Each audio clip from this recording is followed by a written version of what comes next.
Salve rapaziada, sejam muito bem-vindos a mais um vídeo do canal Ciclo Histórico. Hoje a aula aí é sobre a Guerra dos Mascates.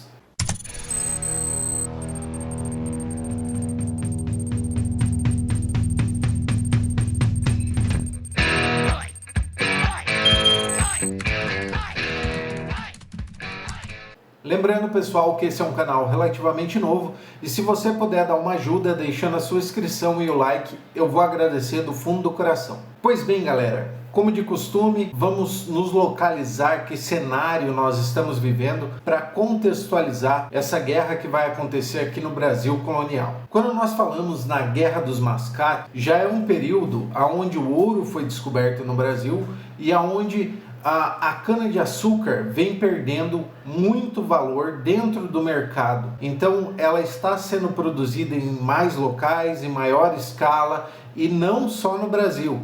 Então faz com que o valor da cana-de-açúcar na Europa venha perdendo muito o seu valor.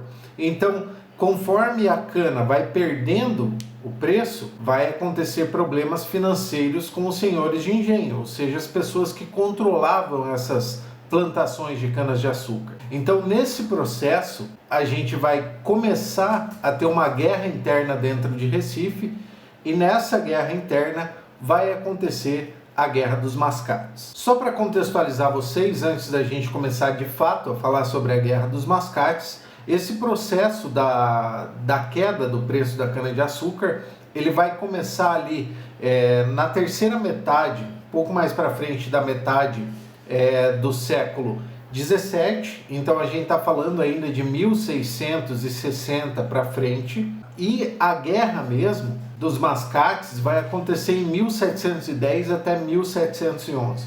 Então veja que são um período basicamente aí de 50 anos até acontecer um colapso econômico e acabar gerando esse conflito. Agora vamos entender o que de fato era a Guerra dos Mascates e como ela aconteceu. Como eu já falei para vocês, vai ser uma guerra que vai acontecer em Recife, e essa guerra vai acontecer entre senhores de engenho, população que manipulava a terra em Recife, vamos utilizar esse termo, contra os comerciantes locais. Por que isso vai acontecer? Na verdade, por que isso vai acontecer? Vamos esperar um pouquinho. Você deve ter notado que a guerra leva o nome de Guerra dos Mascates, não é mascote, mascate, tá bom? Por que ela leva esse nome? Porque mascates era um nome pejorativo, ou seja, para deixar inferiores os comerciantes que residiam ali em Recife. Por quê? Porque esses comerciantes começaram a ficar ricos, até mesmo mais ricos que muitos senhores de engenho. E o único jeito que os senhores de engenho continuavam de se sentir superiores era diminuindo os comerciantes. Então, por isso, eles chamavam eles de mascate. Mascate seria como se fosse um comerciante fajuta, comerciante que vende coisa ruim.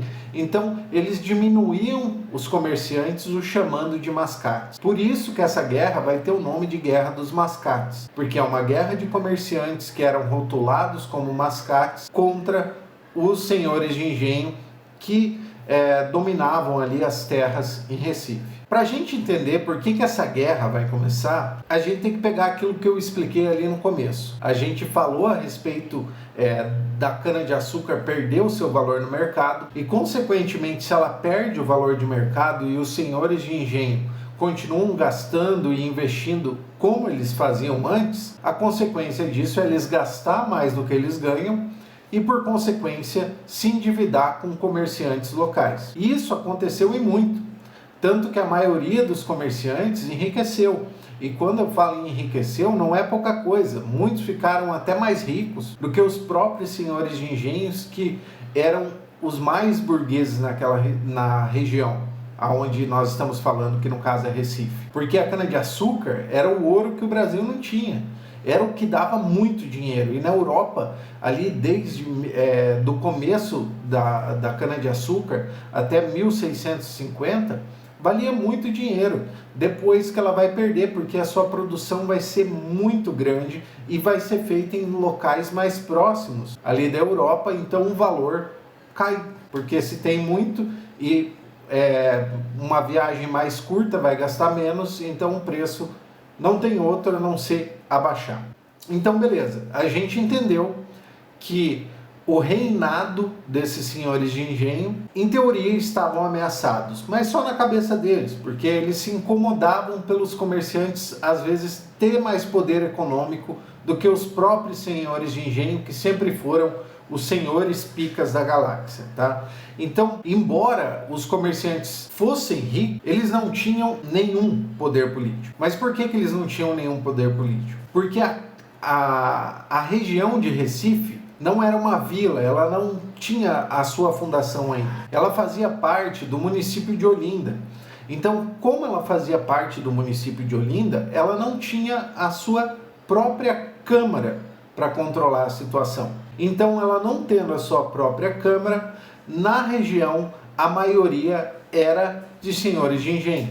E os senhores de engenho vão, consequentemente, ter um número maior e vão se eleger para a Câmara e representar, ou seja, os senhores de engenho, deixando os comerciantes de lado, na teoria.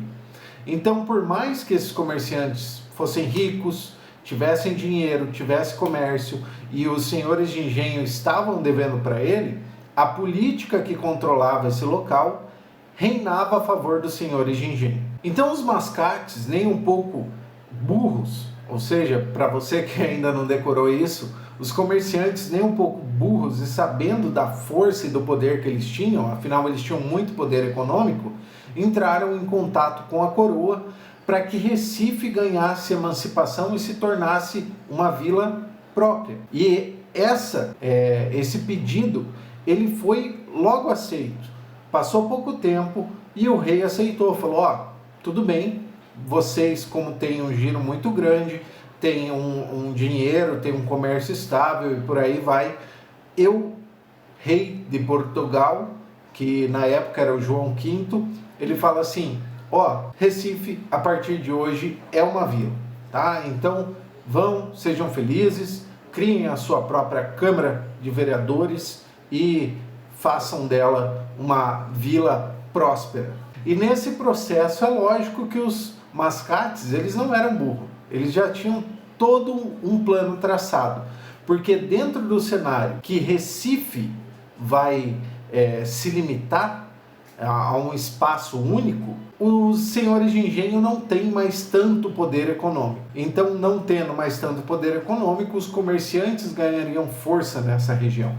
Então, o que os mascates vão fazer? Vão criar o Pelourinho e, tomando a iniciativa, vão ganhar o espaço nesse Pelourinho. Esse Pelourinho, galera, para quem não sabe o que é isso, é uma espécie de muro que era erguido no centro da cidade, pode ser feito de madeira ou de pedra, e isso simbolizava a emancipação dessa região, ou seja, que Recife não pertencia mais a Olinda, e sim, agora era um município, uma vila independente.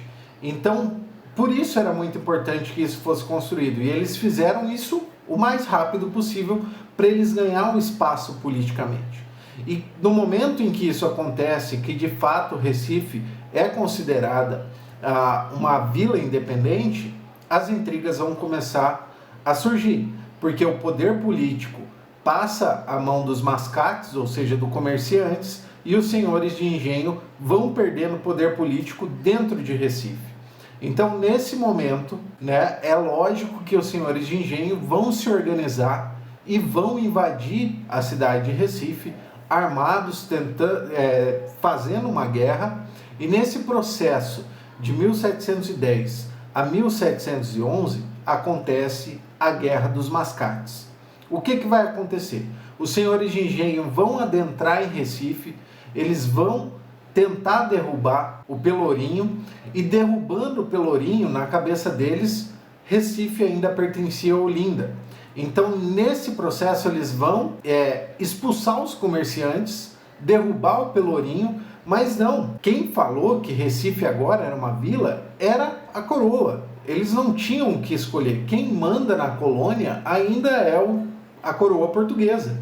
Então, os comerciantes, com o apoio da coroa, vão tomar novamente Recife tomando novamente Recife, eles vão reerguer o Pelourinho, que também é interessante falar, era usado também para castigar escravos em praça pública, para mostrar para os demais o que aconteceria. E então, reerguendo esse Pelourinho, a fundação de Recife foi consolidada como uma vila independente. E assim os comerciantes reinaram por um grande período sobre os senhores de engenho que antes eram intocáveis, tá bom? Então, essa guerra dos mascates é uma guerra muito simples, muito tranquila, não tem erro, não tem nomes históricos relevantes aqui que a gente precise gravar. E é isso aí, galera. Qualquer dúvida, deixem nos comentários. Até uma próxima. Falou e tchau!